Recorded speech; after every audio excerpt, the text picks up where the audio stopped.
नमस्कार विद्यार्थी मित्रांनो, माझं नाव गजानन वाडेकर. स्वागत आहे तुमचे सर्वांचे परत एकदा जी के एक्झाम पॉईंट ऑफ व्ह्यू या आपल्या मायबोली भाषेतील एज्युकेशनल यूट्यूब चॅनलमध्ये. विद्यार्थी मित्रांनो, यामध्ये आपण जी के और जी एसच्या रिलेटेड महत्त्वाचे प्रश्न बघणार आहोत. तुम्ही जर चॅनलवर नवीन असाल तर चॅनलला सबस्क्राईब करा, जेणेकरून नवीन व्हिडिओचे नोटिफिकेशन तुम्हाला येईल. धन्यवाद.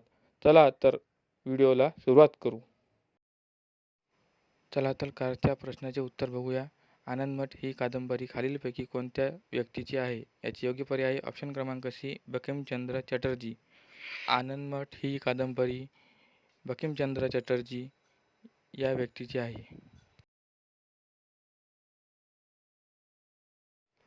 प्रश्न क्रमांक 1. इस्रो ही भारताची प्रसिद्ध संस्था कोणत्या क्षेत्रात काम करते? याचे योग्य पर्याय आहे ऑप्शन क्रमांक ए अंतरिक्ष. इस्रो ही भारताची प्रसिद्ध संस्था अंतरिक्ष या क्षेत्रात काम करते. प्रश्न क्रमांक 2. कोणत्या मृदेमध्ये पाणी रोखून ठेवण्याची क्षमता सर्वात जास्त असते? याचे योग्य पर्याय आहे ऑप्शन क्रमांक सी रेगूर मृदा.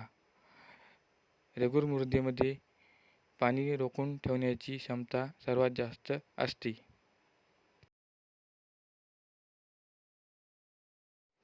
प्रश्न क्रमांक 3.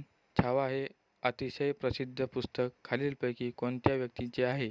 याचे योग्य पर्याय आहे ऑप्शन क्रमांक बी शिवाजी सावंत.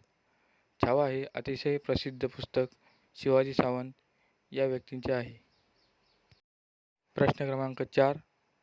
राज्याचा सर्व शासन व्यवहार कामकाज कोणाच्या नावाने चालते?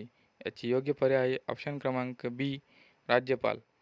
राज्याचा सर्व शासन व्यवहार कामकाज राज्यपाल या नावाने चालते. प्रश्न क्रमांक 5. राज्याचा प्रमुख म्हणून कोणत्या व्यक्तीला ओळखले जात असते? याचे योग्य पर्याय आहे ऑप्शन क्रमांक बी मुख्यमंत्री. राज्याचा प्रमुख म्हणून मुख्यमंत्र्यांना ओळखले जाते. प्रश्न क्रमांक 6. कुकडी, पवना, नीरा खालीलपैकी कोणत्या नदीच्या उपनद्या आहेत? याचे योग्य पर्याय आहे ऑप्शन क्रमांक ए कृष्णा. कुकडा, पवना, नीरा या खालीलपैकी कृष्णा नदीच्या उपनद्या आहेत. प्रश्न क्रमांक 7. वरसगाव धरण या धरणाच्या जलाशयाचे नाव काय आहे? याचे योग्य पर्याय आहे ऑप्शन क्रमांक डी वीरबाजी. वरसगाव धरण या धरणाच्या जलाशयाचे नाव वीरबाजी आहे. प्रश्न क्रमांक 8. बारातमी सदनची स्थापना कोणत्या महिलेने केली होती? याचे योग्य पर्याय आहे ऑप्शन क्रमांक सी पंडिता रमाबाई. बारातमी सदनची स्थापना पंडिता रमाबाई या महिलेने केली होती.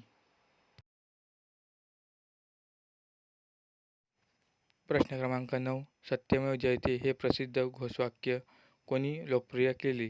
याचे योग्य पर्याय आहे ऑप्शन क्रमांक डी मदन मालवीय. सत्यमेव जयते हे प्रसिद्ध घोषवाक्य मदन मालवीय यांनी लोकप्रिय केले. प्रश्न क्रमांक 10. अल्ट्राव्हायोलेट किरणांचा शोध कोणत्या शास्त्रज्ञाने लावला आहे? याचे योग्य पर्याय आहे ऑप्शन क्रमांक डी जिनसेन. अल्ट्राव्हायोलेट किरणांचा शोध जिनसेन या शास्त्रज्ञाने लावला आहे. प्रश्न क्रमांक 11. कायद्यापुढे सर्व समान असतील या कलमात सांगितले आहे. याचे योग्य पर्याय आहे ऑप्शन क्रमांक सी कलम नंबर 14. कायद्यापुढे सर्व समान असतील हे कलम नंबर 14 या कलमात सांगितले आहे. प्रश्न क्रमांक 12. राज्य मंत्रिमंडळाचा प्रमुख खालीलपैकी कोणता व्यक्ती असतो? याचे योग्य पर्याय आहे ऑप्शन क्रमांक ए मुख्यमंत्री. राज्य मंत्रिमंडळाचा प्रमुख मुख्यमंत्री व्यक्ती असतो. तुमच्यासाठीचा आजचा खास प्रश्न. सुवर्णसिंह समितीच्या शिफारशीनुसार राज्यघटनेत कशाचा समावेश करता येतो? याचे योग्य आन्सर कमेंट करून सांगा. जर तुम्हाला व्हिडिओ आवडला असेल तर लाईक करा, शेअर करा, सबस्क्राईब करा आणि या अगोदरच्या व्हिडिओची लिंक डिस्क्रिप्शनमध्ये दिलेली आहे, तर तिथे जाऊन तुम्ही ते व्हिडिओ बघू शकता. धन्यवाद.